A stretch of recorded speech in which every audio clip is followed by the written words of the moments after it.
আমি ভীষণ ভালোবাসতাম আমার মাকে। কখনো মুখ ফুটে বলিনি। টিফিনের পয়সা বাঁচিয়ে কখনো কখনো কিনে আনতাম কমলা লেবু।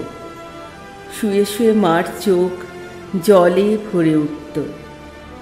আমার ভালোবাসার কথা মাকে কখনো আমি মুখ ফুটে বলতে পারিনি। হে দেশ, হে আমার জননী, কেমন করে তোমাকে আমি বলি যে মাটিতে ভর দিয়ে আমি উঠে দাঁড়িয়েছি, আমার 2 হাতের 10 আঙ্গুলে তার স্মৃতি। আমি যা কিছু স্পর্শ করি সেখানেই হে জননী তুমি। আমার হৃদয় বিনা তোমারই হাতে বাজে। হে জননী, আমরা ভয় পাইনি।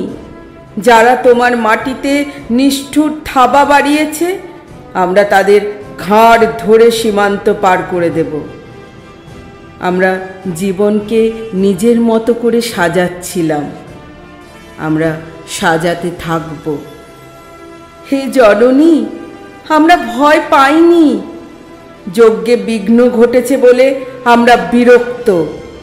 মুখ বন্ধ করে অক্লান্ত হাতে হে জননী আমরা ভালোবাসার কথা বলে যাব।